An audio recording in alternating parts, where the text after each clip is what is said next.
Y miren, entrando a tema, cuando viene la decadencia de las personas, de los hogares, de las sociedades, de las ciudades, de los países, y la moral se degrada, se desploma, el Señor aplica correctivos.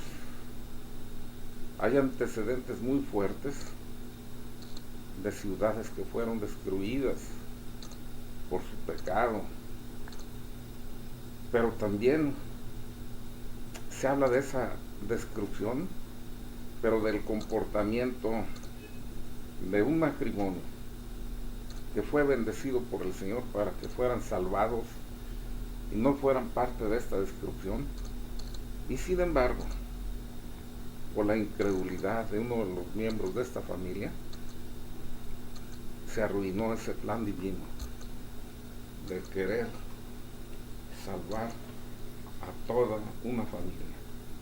Miren lo que nos dice el Génesis 19, 23 al 26.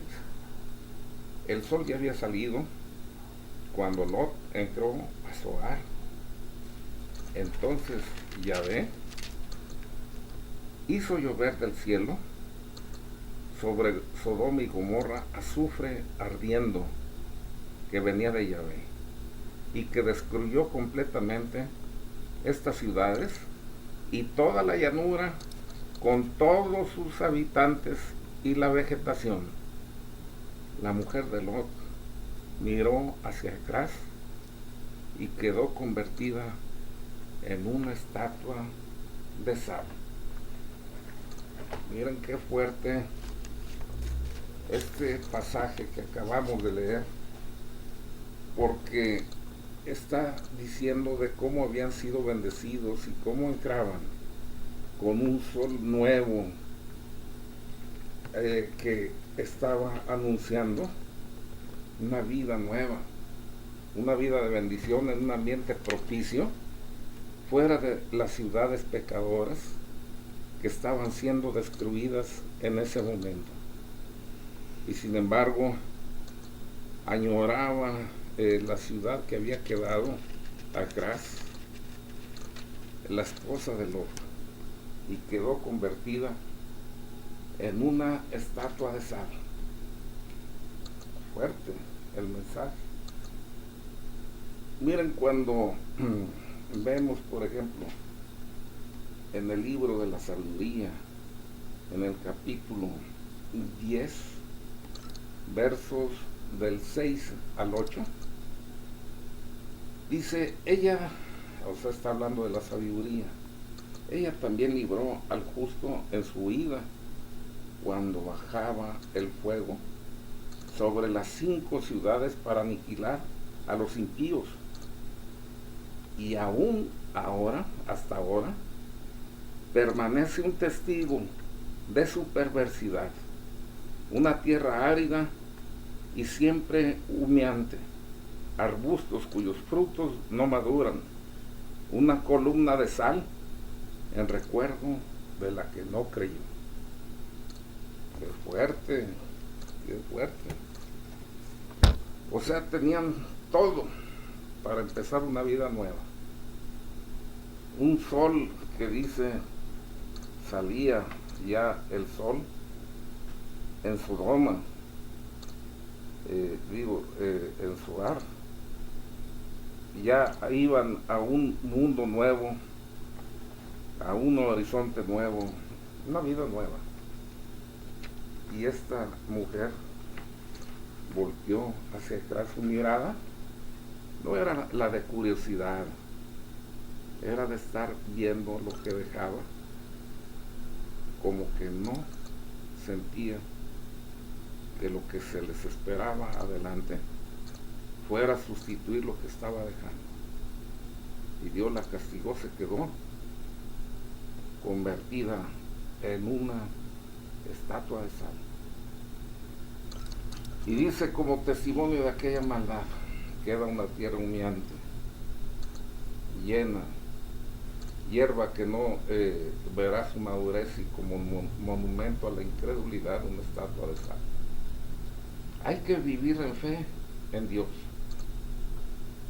que sí podemos cambiar para no quedarnos petrificados como monumentos a la incredulidad. Hay que pedirle a Dios y ver un horizonte hacia adelante esperanzador cuando llevamos problemas, pero nos unimos al Señor. He entrado, pues como se dan cuenta, al tema de la familia. Estamos viendo aquí, a la luz de la palabra de Dios, qué nos dice sobre el comportamiento de un matrimonio que ya había sido salvado.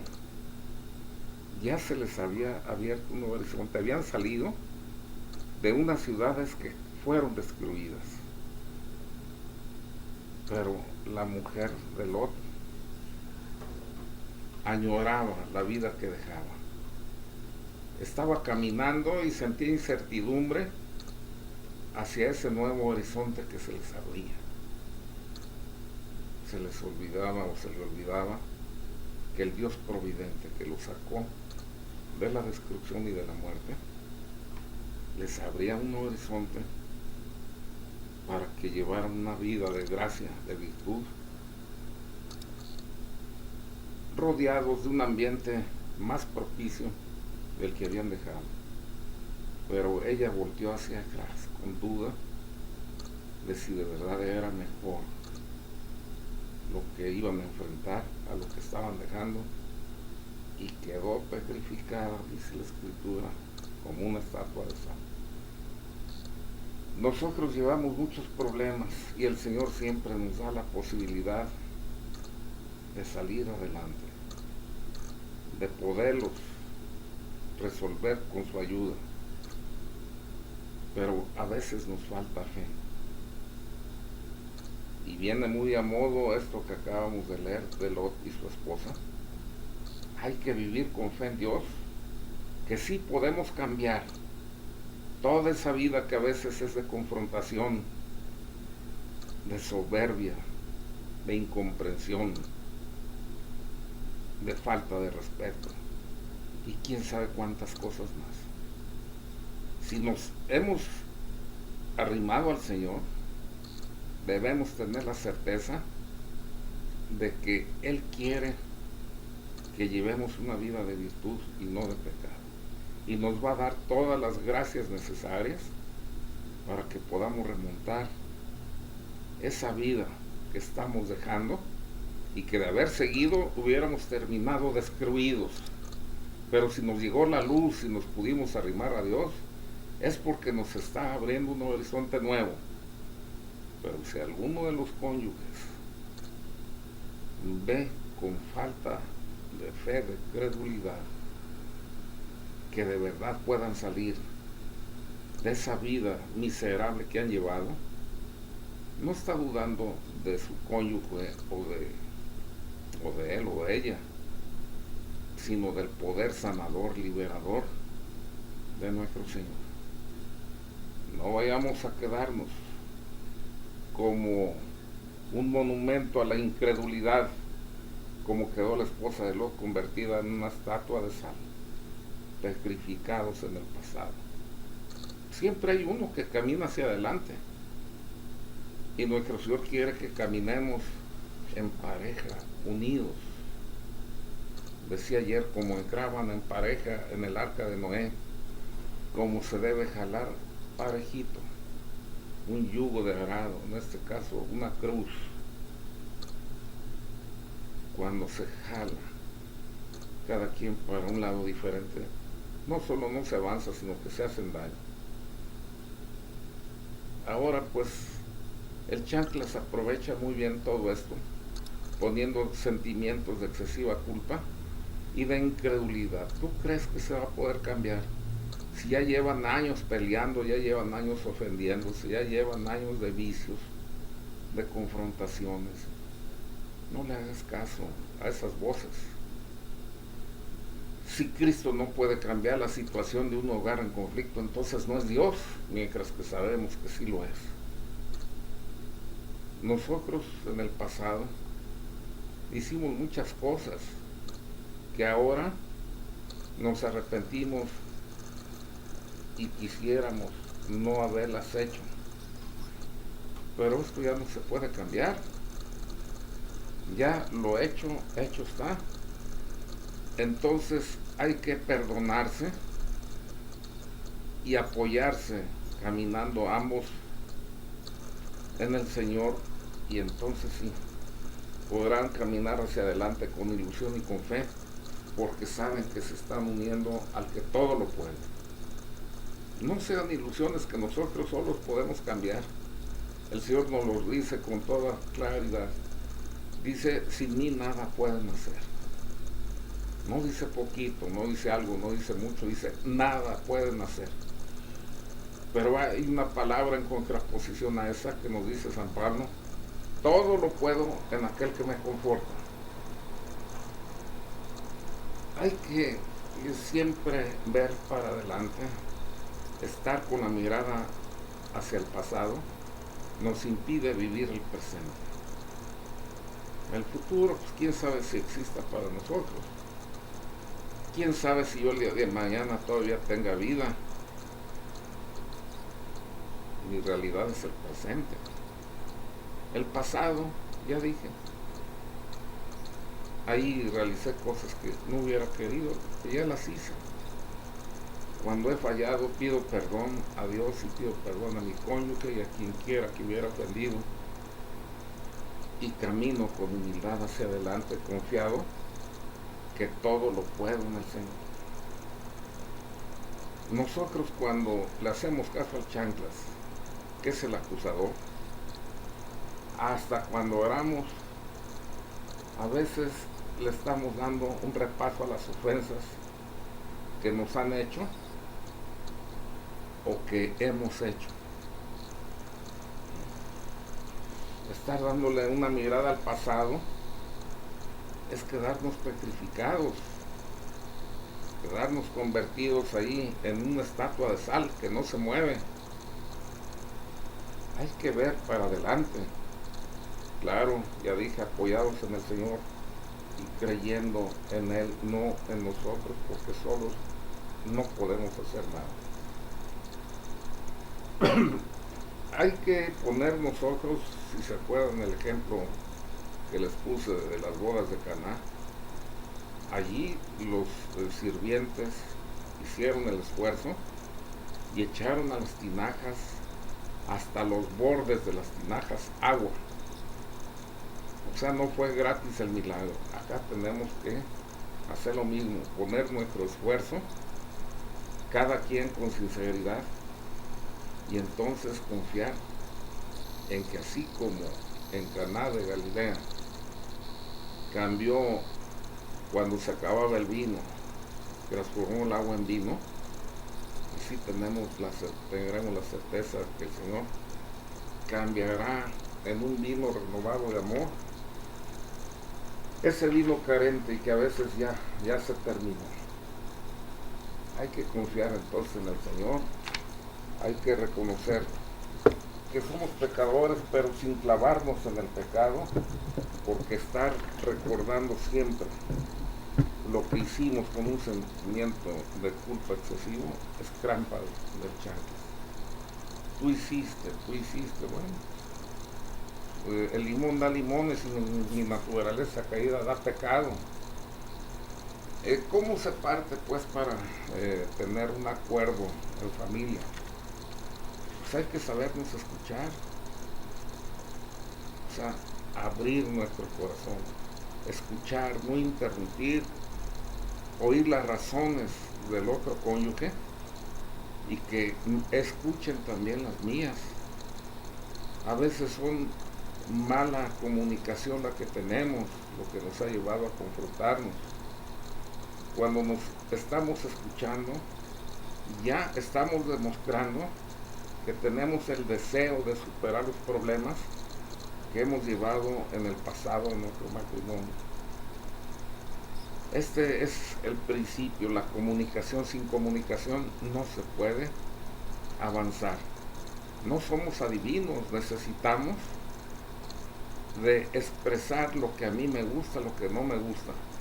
Dice la palabra de Dios, sí, cuando es sí, no, cuando es no. lo que no venga así no viene de Dios. Hablaba de la asertividad. Es respetar, pero hacer que te respeten. Decir, esto me está molestando. Cuando no aceptes algo, dilo. Esto no lo puedo aceptar, me lastima. Y me siento como cuando tú me has reclamado esto otro. Recuérdale el reclamo que él hizo y que tú has respetado para que también te sepan respetar. Pero la comunicación, el diálogo es fundamental para que se puedan superar los conflictos en el hogar. Y claro, sobre todo la presencia del Señor y la Virgen Santísima en el hogar. Miren, hay un pasaje que a mí me llama la atención cuando lo leo. Lo voy a leer completo, es un poquito largo y sin embargo tiene tanta enseñanza que no me gusta perder detalle de lo que dice aquí la palabra de Dios. En San Marcos 5:1 hasta el 20. Llegaron a la orilla del lago, que es la región de los Gerasenos. Apenas se había bajado Jesús de la barca, un hombre vino a su encuentro saliendo de entre los sepulcros, pues estaba poseído por un espíritu malo. El hombre vivía entre los sepulcros y nadie podía sujetarlo, ni siquiera con cadenas. Varias veces lo habían amarrado con grillos y cadenas, pero él rompía las cadenas y hacía pedazos los grillos, y nadie lograba dominarlo. Día y noche andaba por los cerros, entre los sepulcros, gritando y lastimándose con piedras. Al divisar a Jesús, fue corriendo y se echó de rodillas a sus pies. Entre el grito le decía: no te metas conmigo, Jesús, Hijo de Dios Altísimo. Te ruego por Dios que no me atormentes. Es que Jesús le había dicho: espíritu malo, sal de este hombre. Cuando Jesús preguntó: ¿cómo te llamas?, contestó: me llamo Multitud, porque somos muchos, y rogaba insistentemente a Jesús que no lo echara de aquella región. Había allí una gran piara de cerdos comiendo al pie del cerro. Los espíritus le rogaron: envíanos a esa piara y déjanos entrar en los cerdos. Y Jesús se los permitió. Entonces los espíritus impuros salieron del hombre y entraron en los cerdos. En un instante las piaras se arrojaron al agua desde lo alto del acantilado, y todos los cerdos se ahogaron en el lago. Los cuidadores de los cerdos huyeron y contaron lo ocurrido en la ciudad y por el campo, de modo que toda la gente fue a ver lo que había sucedido. Se acercaron a Jesús y vieron al hombre endemoniado, el que había estado en poder de la multitud, sentado, vestido y en su sano juicio. Todos se asustaron. Los testigos le contaron lo ocurrido al endemoniado y a los cerdos. Les contaron lo ocurrido al endemoniado y a los cerdos, y ellos rogaban a Jesús que se alejara de sus tierras. Cuando Jesús subió a la barca, el hombre que había tenido un demonio le pidió insistentemente que le permitiera irse con él, pero Jesús no se lo permitió, sino que le dijo: vete a tu casa con los tuyos y cuéntales lo que el Señor ha hecho contigo y cómo ha tenido compasión de ti. El hombre se fue y empezó a proclamar por la región de la Decápolis lo que Jesús había hecho con él, y todos quedaban admirados. Miren qué palabra, qué enseñanza. A mí lo que me llama la atención de este pasaje es que nuestro Señor negociara con el chancla. Si me vas a expulsar, déjame meter esa piara de cerdos, 2000 cerdos. Y nuestro Señor dice: adelante. Negociando el Señor con chanclas. Tiene el poder para decirle: ni este ni los cerdos, fuera, a la ajena, al infierno. Pero aceptó la negociación, la propuesta del demonio. Es que había una enseñanza muy importante para la posteridad, para todos nosotros. Miren, para ver completo lo que quiero que observen, es que dice en San Marcos 5:17 que los gerezanos le rogaron a nuestro Señor que se fuera. Les importó poco ver a un endemoniado sano. Eso era un portento. Y sin embargo eso no les importó. Ellos cuidaban sus finanzas, sus dineros, y seguramente pensaban, con los endemoniados que tenemos en el pueblo, pues a precio de 2,000 cerdos por loco o poseso, pues nos va a acabar la riqueza, mejor que se vaya. Nuestro Señor no dudó en elegir el bien mayor. Hizo que se perdieran 2,000 cerdos por rescatar un hijo de Abraham, un hijo de Dios. Miren la analogía con lo que tiene, y vamos a revisar, nada más viendo también la actitud en San Marcos 5:18. El poseso le pedía a nuestro Señor quedarse con él. Ya vieron, los gerezanos al revés corrían a nuestro Señor. Bueno, ya están los elementos aquí entonces para ver completo, por analogía, lo que sucede en nuestros hogares. En nuestro matrimonio, los cerdos de este pasaje de Gerasa están significando todas las cosas que pueden amenazar y destruir nuestro matrimonio: los celos, el alcohol, los malos tratos. Y allí, o tu cónyuge, o todas estas cosas que has ido acariciando por años. Si es el esposo el que ha ido cultivando esto: alcohol, amantes, malos tratos. Bueno, pues ahí la disyuntiva es su esposa: o quédate con el alcohol, con la amante y con todo. Eso va a destruir tu hogar, te va a destruir a ti, vas a perderte, pero finalmente tú eres libre. Los gerezanos corrieron al Señor, no quisieron desprenderse de los cerdos en beneficio de un hijo de Dios. Pues tú también, si quieres, no te desprendas de todos tus vicios, ¿verdad? Y rechaza el llamado del Señor. La actitud del poseso que fue liberado, ya oyeron, el poseso le pedía a nuestro Señor quedarse con él. Se dio cuenta ese poseso que Jesús sí lo aquilataba, sí sabía el valor que tiene un hijo de Dios. Se dio cuenta que lo eligió a él en lugar de los cerdos, de 2,000 cerdos. Ni él mismo se imaginaba su alta dignidad a la mejor. El Señor le aceptó el chancla a la negociación: mate a esos 2,000 cerdos, pero libérame a estos. Miren el mensaje. Cuando tú matas esos 2,000 cerdos, o sea, los vicios, todo lo que destruye tu hogar, y eliges a tu cónyuge va a decir lo mismo que el gerezano liberado: contigo quiero quedarme, porque tú sí me valoras, tú sí me has dado un lugar alto, un lugar que yo misma estaba dudando que lo tuviera por la vida que hemos llevado. Contigo quiero quedar. Claro, ¿qué va a suceder? Pues te van a empezar a atacar, o la van a empezar a atacar al hombre mandilón, a ella pues esclava, y quién sabe cuántas cosas les van a decir.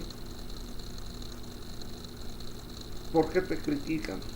Porque piensan que eres un tonto al elegir a tu esposa, por ejemplo, si eres hombre, dejando las amantes, el andar por ahí en vinos, en placeres, en tantas cosas, ¿verdad? Este es un tonto. Se sujeta ahí, esclavizado en su hogar. Lo que no saben que la vida hermosa es la del hombre que vive unido a su esposa y a sus hijos. Miren, el hombre, hombre de veras, no anda por ahí mariposeando con amantes. El hombre es el que es capaz de refrendar su compromiso, su promesa, su juramento que hizo el día que se casó, y que está cuidando de que todo, nada falte en el hogar. O sea, la promesa que hizo, que la cumpla. Ese es el hombre de verdad, ante los ojos del mundo, ante los ojos de Dios. Miren, dando es como se recibe, dice la Escritura. Entonces, si yo me propongo hacer feliz a mi cónyuge, ya por el hecho de haber elegido dar este paso, de hacer feliz a mi esposa, si se es hombre, o a mi esposo, si se es mujer, tengo la certeza de que voy a recibir con la vara que mide, seréis medido, dice el Señor. Y si no me regresaran, ¿saben qué? El libro de los Hechos 20:35 dice: mayor felicidad hay en dar que en recibir. Yo, al estar dando con desprendimiento, estoy imitando al Señor y me lleno de gozo, porque el Señor, cuando ve que soy un instrumento para hacer llegar el amor que en él habita a mi cónyuge, a mis hijos, a mis semejantes, el Señor no se deja ganar. Esa felicidad que yo estoy dando, Él me la retribuye, y como Él sabe hacer las cosas, al 100 por uno. Actualmente fracasan muchos matrimonios porque desde cuando se casan van equivocados a su proyecto. Se casan, dice, para ser felices. ¿No? ¿Ya oyeron? Hay que casarse con un proyecto de hacer feliz al cónyuge. Porque si yo le hago feliz, voy a propiciar que haya un ambiente de felicidad en mi hogar. Y yo mismo, por estar dando, y lo que el Señor me retribuye, ya voy a ir lleno de gozo. No duden en dar. Siempre se devuelve multiplicado lo que des en el nombre de Dios. Y en este caso, estás cumpliendo el primer mandamiento. ¿Cuál es el primer mandamiento? Amarás al Señor tu Dios con todas tus fuerzas, toda tu mente, todo tu corazón. Y hay uno semejante a este: amarás a tu prójimo como a ti mismo. Prójimo significa próximo. No hay uno más próximo al esposo que su esposa, a la esposa que su esposo, y los hijos también. Cuando yo estoy dando amor, amar a Dios y amar al prójimo, amando a mi cónyuge y a mis descendientes, tengo lo necesario para salvarme, porque dice el Señor que en estos dos mandamientos, amar a Dios y amar al prójimo, está toda la ley y los profetas. O sea, no solo llevo una vida de calidad y felicidad en la tierra, sino que estoy abonando para irme al cielo cuando cierre los ojos, porque viví en el amor y voy a ser juzgado en el amor. Miren qué hermoso vivir en la atmósfera del amor. Los hijos felices, los esposos felices. Y no van a tener problemas. Pues claro que va a haber problemas, pero cuando se tiene, dije, presente al Señor y a la Virgen Santísima en el hogar, tengan la seguridad que se van a superar estos. La Escritura no se cansa de decirnos que debemos estar dándonos los esposos uno al otro. En la primera de Corintios 7:3 dice que el marido dé a su mujer lo que debe, y la mujer a su marido lo que debe, o sea, el débito. darse carnalmente, sexualmente. No se les olvide que es el clímax del amor, donde antes que los cuerpos se dieron las almas. No los cuerpos, sino un compromiso en el espíritu. Eso es bestialidad. Pero cuando te casas santamente, antes que consumar en el cuerpo el amor, se va pleno en el alma, se va gozoso en el alma. Y entonces cuando te unes sexualmente con la bendición del Señor, con tu cónyuge, te vuelves más santo, más casto, más puro, porque estás cumpliendo el primer mandamiento: amar a Dios y amar al prójimo en Dios. Como amas a Dios, amas al prójimo. Es un mentiroso el que dice que ama a Dios, al que nunca ha visto, si está odiando a su hermano, al que sí ve. ¿Cómo piensas que puedes estar bien con el Señor si está lastimando a tu cónyuge, a tu familia? Qué importante entender cuáles son las bases para ser felices en el hogar. El concepto del matrimonio, entonces, como se dan cuenta, es darse al cónyuge. Darse, sí, uno mismo. Claro, lo demás viene por añadidura. Si yo me estoy entregando, pues ahí estoy entregando todos mis anhelos, todas mis ilusiones, todos mis proyectos, todos mis recursos, mi dinero. No, pues ahora se casan con bienes separados. O sea, ya es algo negociado. Les digo una cosa y Dios sabe que es cierto. Yo nunca supe lo que fue dar el gasto de la casa. Que esto es para ti, esto es para que compres no sé qué, que es, no. A mí se me hacía eso mezquino. Esa fue una bendición muy grande que Dios me concedió. Todo lo que Dios me dio, como me lo daba, se lo entregaba en la administración para que lo manejara juiciosamente mi cónyuge. Así. Y cuando vinieron las bajas, porque hay vacas gordas y vacas flacas, pues yo no me resentí, porque yo me había desprendido mi corazón de eso, y estaba fortalecido para luchar. Y sé que esa es la bendición grande de mi vida, que he sido desprendido. Eso vi de mis padres, eso vi de mis padres, eso vi de mi madre. Mi madre ya viuda, yo le daba una cantidad suficiente. La casita donde yo ahora vivo, creo que con lo de 3 meses de lo que yo le daba, se construyó. Pues ¿saben qué? Yo le di por años la misma cantidad, le abrí una cuentita, y un día me sentí feliz y le dije: ya debes tener muy gordita tu cuentita, madrecita. Y ella me dice con una candidez de inocencia: ¿de qué, hijo? Pues del dinerito que cada semana le doy. O sea, ya tiene una cuentita que si algo me pasa, yo soy hijo único, si algo me pasa, tú quedas asegurada. Hijo, ni sabes el bien que ha hecho el dinero que me has dado.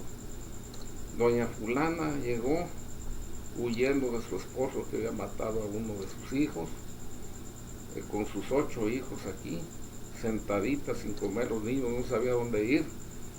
Me acordé que a la vuelta rentaban una casa, la acomodé ahí con sus hijitos, ahora ya es dueña de ella. Pues sí, ella misma se la compró.